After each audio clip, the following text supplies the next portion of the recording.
베드로는 우리가 잘 아는 것처럼 어부이죠. 갈릴리의 호숫가에서 아주 잔뼈가 굵은 베테랑 어부입니다. 뭐 물고기 잡는 일에 있어서만큼은 누구에게도 뒤지지 않는 그런 사람입니다. 성격도 좀 거칠고 아마 생긴 것도 좀 우락부락했을 것 같아요. 그런데 이 베드로가 인생이 뒤바뀌는 만남이 있었습니다. 예수님을 만나는 일이었어요. 예수님에 대해서 베드로는 익히 알고 있었습니다. 어떤 예수라는 인물이 있는데 이분이 병자들도 많이 고쳐주시고 또 좋은 이야기를 많이 한다더라, 그런 소문을 들어 알고 있었어요. 그런데 정작 진짜로 예수님을 딱 만나놓고 보니까 어땠냐면 완전히 뿅 간 거예요. 그 예수님의 어떤 그 온화한 인품과 또 어떤 능력과 그리고 그 가르침에 완전히 뿅 간 겁니다. 그래서 어떻게 합니까? 이 예수님께서 자기를 보자마자 너는 나를 따르라 이러시니까 베드로가 자기 그물이며 가족이며 배며 다 버리고 예수님을 따르게 됐습니다. 왜 그랬겠어요? 이분을 따라가면 뭔가 좋은 일이 있을 것 같다. 뭔지는 모르지만 감이 온다. 뭐 이런 생각 때문에 예수님을 따르기로 작정을 합니다. 그런데 여러분, 베드로가 예수님 따르고 보니까 이게 일이 녹록치가 않습니다. 예수님이 우리를 오늘날로 비유하자면은 일종의 워크홀릭 같은 삶을 사셨죠. 이른 아침부터 늦은 저녁까지 쉬지 않고 계속 일을 하시는 거예요. 수많은 병자들을 고치십니다. 그러면 베드로는 뭐 해야 됩니까? 그 옆에서 예수님을 수발 들어야죠.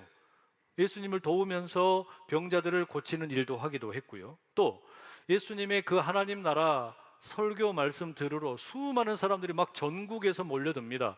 외국에서도 옵니다. 이 사람들이 이렇게 몰려들면은 누군가는 이 주차 안내를 해야 되잖아요. 자, 구름하는 저쪽으로, 나귀는 이쪽으로, 보행하는 사람들은 이쪽으로, 이렇게 안내를 해야 될 거 아니에요. 마치 지금 베드로는 그런 일들을 하면서 예수님을 돕는 거예요. 그러다 보니까 이게 결코 쉽지가 않죠. 다만 몸은 피곤하지만 보람은 있었어요. 왜냐? 가만히 보니까 예수님 만나러 온 사람들, 올 때는 울상이었는데 만나고 나면 샥 웃고 가는 거예요. 그냥 인생에 그냥 모든 병들을 짊어지고 낙심을 하고 이렇게 왔던 사람들이 병은 다 고침받고, 또 울고 있던 사람들이 웃게 되고 눌려있던 사람들이 자유케 되는 이런 일들이 너무너무 많이 벌어지는 겁니다. 심지어 예수님 물고기 2마리 또 떡 5개를 가지고서 5,000명이 넘는 사람도 먹이시는 겁니다. 이러니 예수님과 함께하는 그 시간들이 얼마나 행복했겠어요? 기가 막히죠? 베드로는 아마 그러면서 이런 생각했을 겁니다. 야, 내가 예수님 따르기로 너무 잘했다. 아마 예수님하고 이제 조금만 더 함께 다니면 이제 나도 뭔가 떵떵거리면서 살 수 있을 것이다. 우리 예수님께서 왕이 되시면 내가 못해도 국무총리나 아니면 법무부 장관이나 내무부 장관이나 뭐 한 자리는 할 수 있겠거니, 뭐 그런 기대감이 없지 않아 있었겠죠. 이 베드로에겐 그런 마음이 충분히 있었습니다. 그리고 어느 늦은 밤이 왔어요. 군인들이 자기를 찾아와가지고 잡을 것이고 또 이 제자들이 다 이제 예수님을 버리게 될 거다, 이런 이야기까지 하시는 거예요. 예수님을 버린다라니 이 말씀을 듣고 나서 베드로가 너무나 실망스러웠습니다. 그래서 뭐라고 그럽니까? 예수님, 다른 제자들, 이 제자들은 예수님을 버릴지 몰라도 나는 절대 예수님 버리지 않습니다. 어떻게 그렇게 섭섭한 말씀을 하십니까? 베드로가 예수님에게 항변을 했죠. 그랬더니 예수님 뭐라고 그랬냐면, 베드로야, 오늘 밤 닭이 울기 전에 네가 나를 3번 부인할 거다, 이런 이야기 하시는 거예요. 아마 그때까지 베드로 자신만만했을 겁니다. 잊을 수 없는 밤이 되어버렸어요. 정말로 예수님께서 군인들에 의해서 잡혀가시게 되었습니다. 그리고 너무나 나약하게 대제사장 가야바의 집으로 끌려갑니다. 재판을 받으시는 겁니다. 제자들이 다 도망갑니다. 자기 살 길을 찾아서 흩어져 버린 거예요. 베드로는 그 와중에 도대체 예수님에게 무슨 일이 벌어지는 걸까? 그냥 숨어서 슬그머니 그 대제사장 집에 숨어 들어갑니다. 재판 상황을 가만히 지켜보니까 어떻습니까? 예수님에게 아주 불리하게 돌아가고 있습니다. 그래서 베드로가 점점 더 뒷걸음을 치면서 어딘가 후퇴할 길을 찾고 있었어요. 처음에 한 여인이 그 가운데 베드로에게 묻습니다. 야, 너도 갈릴리 사람이지? 너 예수님과 함께 다녔지? 갑자기 추궁이 들어오는 겁니다. 얼떨결에 부인하고 말았어요. 아니야, 나는 예수님과 함께 다니지 않았어. 그리고 났더니 또 다른 사람이 와가지고 베드로에게 너 예수님이랑 함께 다니지 그 사람이지? 베드로가 또 얼떨결에 또 부인을 했어요. 그리고 3번째 저주하며 맹세합니다. 저주했다는 말은요, 자기 자신을 향해서 이 저주가 쏟아져도 좋다, 내가 말한 게 거짓말이라면 내가 정말 그냥 마른 아들의 날벼락 맞고 죽어도 좋다, 그렇게 작정을 하고 저주를 했습니다. 그렇게 단호하게 나는 예수님 모른다라고 이야기했더니 정말로 예수님 말씀하신 것처럼 닭이 우는 거예요. 그런데 오늘 보면 21장의 3절에 보면 베드로가 처음으로 말 한마디를 합니다. 디베랴 호숫가, 갈릴리 호숫가에 모여 있는 가운데 다른 제자들에게 이 베드로가 이렇게 말을 해요. 나는 물고기 잡으러 가노라. 베드로가 부활 사건 이후에 처음으로 하는 이야기예요. 이게 뭔 소리입니까? 예수님을 만나기 이전에 나의 본래 직업이나 가서 회복해야 되겠다, 옛날처럼 나는 그냥 물고기나 잡으러 가겠다, 아주 넋두리를 하면서 가는 거예요. 여러분, 이 베드로는 지금 이미 부활을 경험했어요. 예수님이 십자가에 죽으셨으나 3일 만에 부활하셔서 자기에게 나타나는 것을 봤습니다. 그 상처도 만져봤습니다. 그런데 이 베드로가 지금 뭐라고 말합니까? 부활의 감격에 누려며 살아가는 것이 아니라 나는 옛날처럼 살래. 나는 옛날처럼 그냥 고기 잡으면 살래. 나는 이 호숫가에서 그냥 물고기 낚는 어부로 살래. 그렇게 이야기하는 거예요. 그리고 다른 제자들도 함께 따라갑니다. 이게 뭡니까? 베드로는 부활하신 예수님을 지금 만났지만 자기 소개가 나는 실패자다, 낙오자다, 내가 예수님을 배신했다, 배신자다, 이와 같은 어떤 그 죄책감이 꽉 사로잡혀 있는 거예요. 인생에 내가 너무나 커다란 실패를 했고 이제 나는 더 이상의 기회가 없고 이제 내 인생은 끝났다, 뭐 흔히 하는 이야기로 옳지 않은 표현인데 이번 생은 글렀다, 뭐 이런 식의 생각이 아마 베드로에게 있었던 것 같아요. 나는 완전히 틀렸어, 구제불능이야, 나는 이제는 아무것도 할 수 없어, 비록 예수님이 부활하셨다 한들 그게 나랑 무슨 상관이냐, 이렇게 생각을 하고 옛날처럼 그저 물고기나 잡겠다고 간 거예요. 이런 베드로의 모습, 분명히 실패한 모습이죠. 꿈도 야망도 비전도 다 잃어버리고 미래에 대한 계획도 잊어버리고 모든 것을 다 상실해버린 너무나 안타까운 그런 베드로의 모습입니다. 여러분, 우리도 경우는 다르지만 이와 같은 실패를 맛볼 때가 참 많아요. 여기에 앉아 계신 분들 가운데도 아마 그런 분들 계실지 모르겠습니다.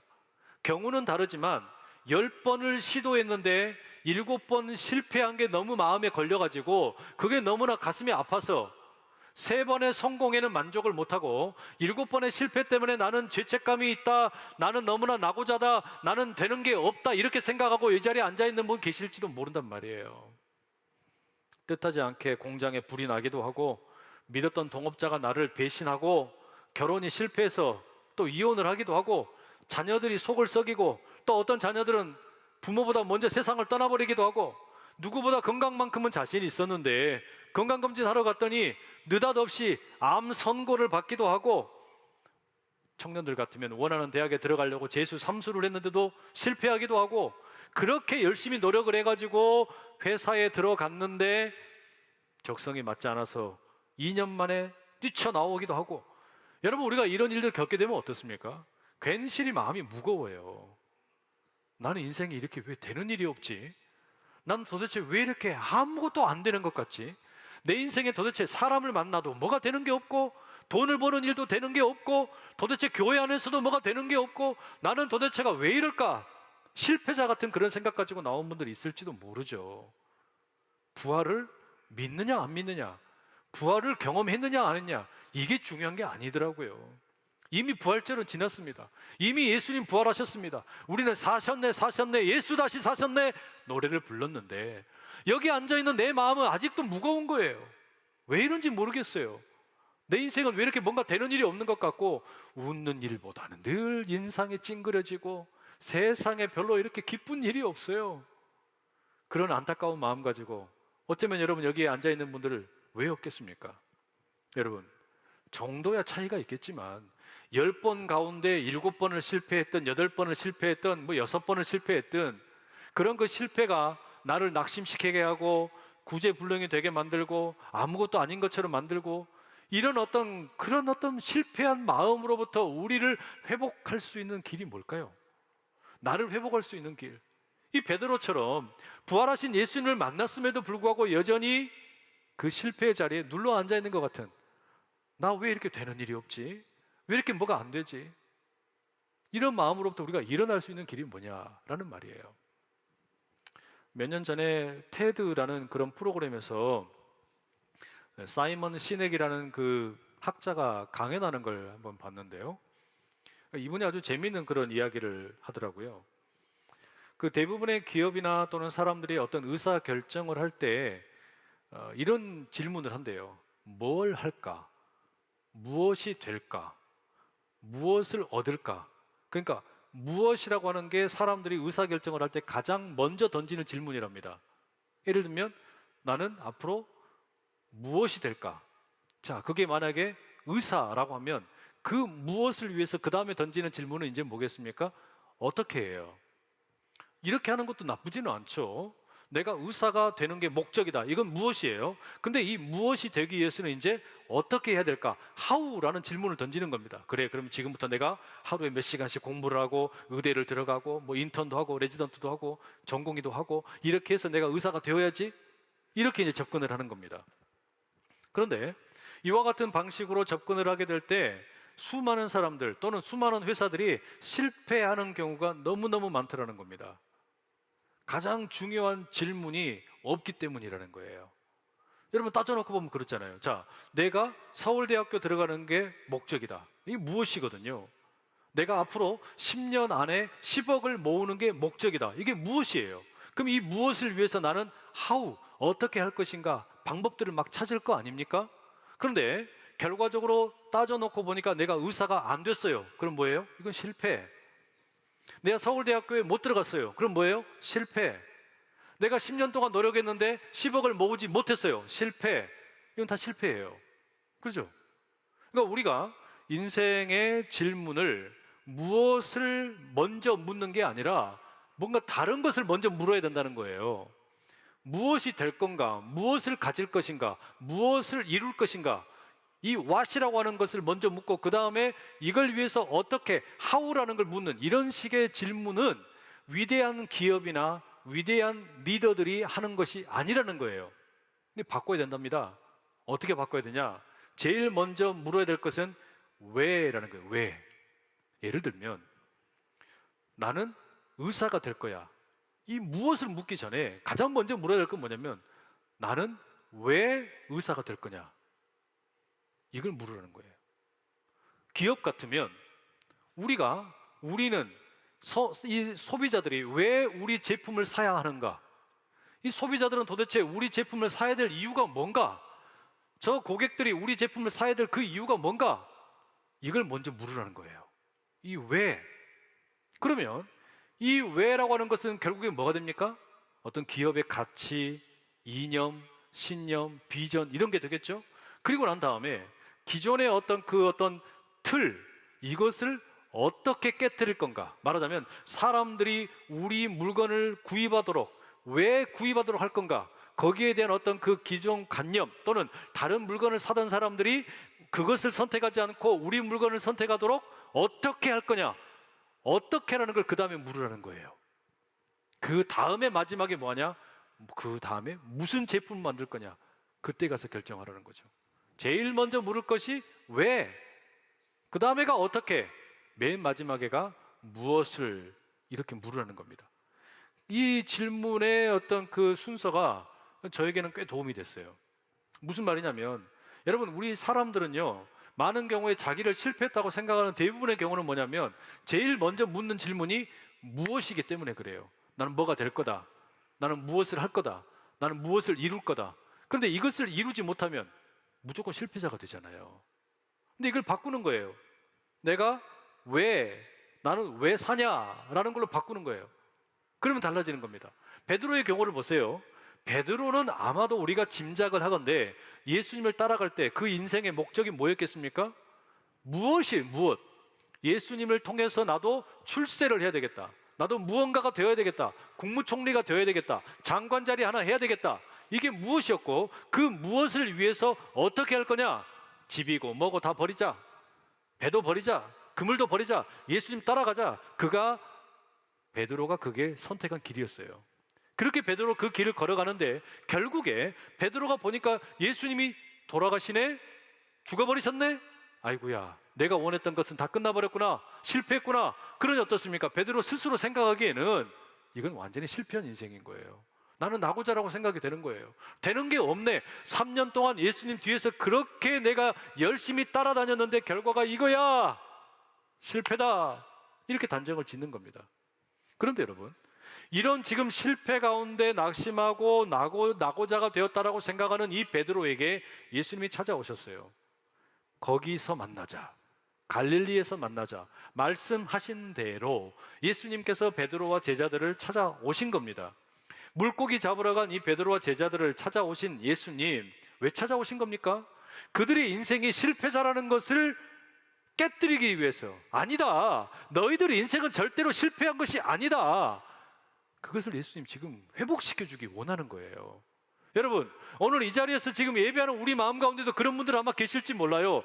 내가 병이 걸렸으니 나는 실패자다, 나는 사업에 실패했으니 실패자다, 나는 승진을 못했으니까 실패자다, 나는 취업에 실패했으니까 실패자다, 결혼을 못했으니까 실패자다, 내가 원했던 어떤 일을 못했으니까 실패자다.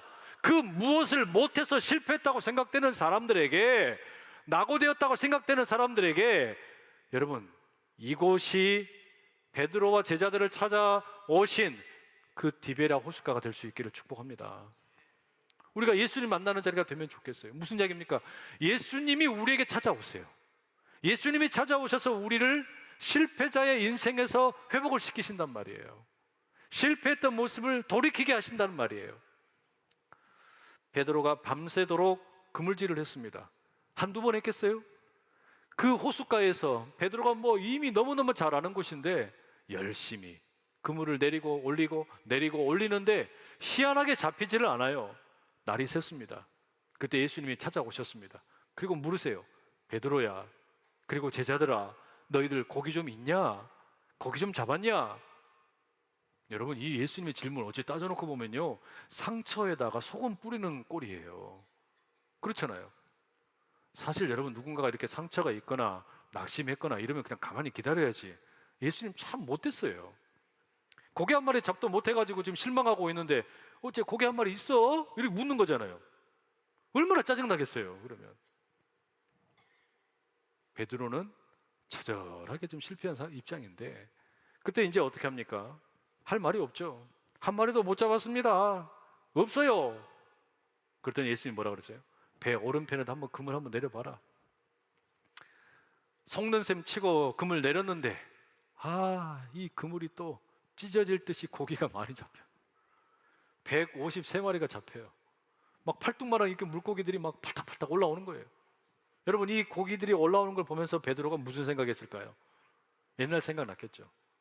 예수님이 처음 나 부르셨을 때, 예수님이 내 배를 빌리셔가지고 사람들 앞에서 설교도 하셨었는데, 그때도 예수님께서 나에게 내가 밤새도록 수고했는데 물고기 한 마리 잡지 못했는데 누가복음 5장에 보면 저기 깊은 데 가가지고 그물 한번 내리라 그러셨었는데, 그때도 만선이 되어가지고 다른 배까지 불러가지고 이 고기들을 내 배에다가 막 실었었는데, 그때 주님께서 나보고 베드로야, 너 앞으로는 이제 물고기 낚는 어부 되지 말고 사람 낚는 어부 되라고 그러셨었는데, 베드로가 생각이 나는 거예요.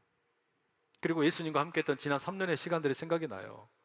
가나 혼인잔치에서 물로 포도주를 만드신 예수님, 오병이어의 기적을 일으키신 예수님, 죽었던 나사로를 살리시는 예수님, 그 수많은 이야기들이 막 생각이 나는 겁니다.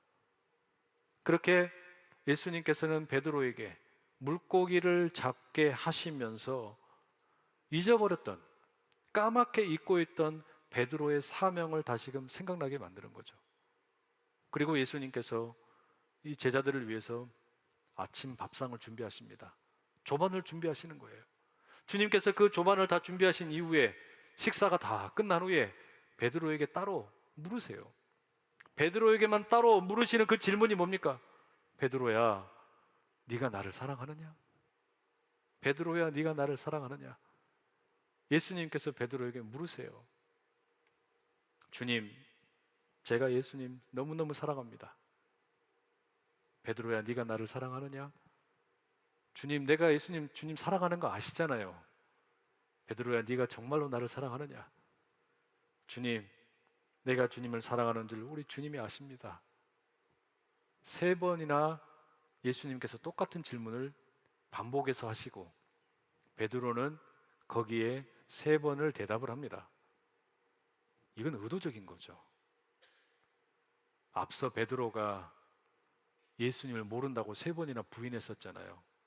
자기에게 스스로 저주를 퍼부으면서까지 난 예수님 모른다고, 나는 예수님과 상관없는 사람이라고 그렇게 배신자로 낙인 찍혀 살아갈 수도 있는 그런 베드로였는데, 예수님께서 이 베드로를 사랑하냐 사랑하냐 사랑하냐 이렇게 3번을 물으세요. 근데 저는 예수님께서 베드로에게 네가 나를 사랑하느냐 물으시는 이 질문이요, 꼭 이렇게 들렸습니다. 아까 그런 이야기 드렸죠. 우리가 가장 먼저 물어야 될 질문이 왜? 라는 질문이고, 그 다음에가 어떻게? 라는 질문이고, 그 다음에가 무엇이라고 말씀드렸잖아요. 예수님께서 베드로에게 네가 나를 사랑하느냐 물으셨을 때 예수님은 아마 이렇게 말씀하시는 것 같아. 베드로야, 내가 이 땅에 왜 왔을까? 내가 온 이유가 뭘까? 나는 이 땅에 너를 사랑하기 위해서 왔다. 그리고 예수님이 2번째 또 물으세요.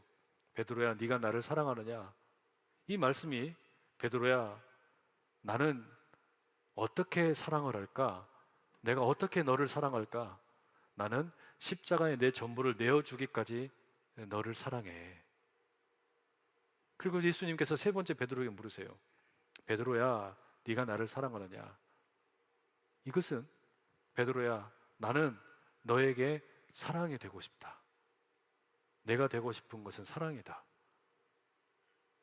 예수님께서는 그렇게 베드로에게 내가 이 땅에 왜 왔는지, 나는 너를 사랑해서 왔고, 내가 너를 어떻게 사랑하는지, 내 몸 전부를 십자가에 내어주기까지 너를 사랑하고, 나는 그럼 무엇이 되기를 원하는지, 너에게 사랑의 존재가 되길 원하고 너의 구원자가 되기를 원한다. 우리 주님이 그걸 보여주신 거 아니겠어요? 베드로의 그 어떤 마음 한켠에 무겁게 남아있던 그 짐들이 그 순간에 그냥 와르르 다 녹아 없어지는 겁니다. 그리고 예수님께서 베드로에게 이렇게 말씀하시죠. 네 양을 먹이라, 내 양을 치라, 내 양을 먹이라. 사람 낚는 어부가 되겠다고 사람 낚는 어부로 부르셨던 그 주님의 부르심을 다시금 회복시켜주고 계시는 겁니다. 여러분, 우리에게도 오늘 이 시간에 우리 주님이 찾아오셔서 던지는 질문 똑같지 않겠습니까? 세상살이 가운데 돈에 실패했다고 생각되는 사람도 있을 것이고, 건강으로 실패했다고 생각되는 사람도 있을 것이고, 나는 무언가가 되고 싶었는데 그게 되지 못해서 그 목표에 이르지 못해서 실패했다고 생각되는 분들도 계시겠죠. 그런데 여러분, 예수님께서는 우리에게 똑같이 베드로에게 물으셨던 것처럼 똑같이 물으시고 말씀하십니다. 내가 여기 왜 왔을까? 나는 너를 사랑하기 위해 왔다. 나는 너를 어떻게 사랑할까? 나는 내 전체를 십자가에 내어주기까지 너를 사랑한다. 나는 무엇이 될까? 나는 너에게 사랑이 되고 싶다. 나는 너의 구원자가 되고 싶고 너의 친구가 되고 싶다. 여러분, 사랑하기 위해 왔다면 실패가 있을까요? 없어요. 내가 이 땅에 왜 왔을까? 예수님 따라가는 인생이라면 나는 이 땅에서 뭐 하는 걸까? 여러분, 우리가 사랑하기 위해, 나는 왜 왔나? 사랑하기 위해 왔고 사랑받기 위해 왔다면 여기 있는 우리 모두는 누구도, 어느 한 사람도 실패자가 아닌 줄로 믿습니다. 왜냐하면 우리는 누군가를 사랑하고 사랑받고 있기 때문입니다. 우리는 사랑하고 사랑받고 있어요. 그게 부활의 메시지이고 그 부활하신 예수님께서 베드로에게 주신 메시지예요. 혹여 여러분 가운데 세상살이의 무거운 짊어짐으로 인해서 낙심되고 또 낙오자가 된 것 같다, 그런 생각 드신다면 베드로를 향하여 주신 우리 주님의 음성이 이 예배의 자리 가운데 꼭 들려질 수 있기를 축복합니다. 나는 이 땅에 사랑 때문에 왔다. 그러니 사랑한다면, 사랑받는다면 여기 있는 우리 모두 그 누구도 낙오자도 아니고 실패자도 아니고 이 세상 가운데 주님 안에서 최고의 성공자들이 되는 줄로 믿습니다. 그 믿음 가지고 나아가는 부활의 산 증인들 다 되시기를 간절히 축복합니다.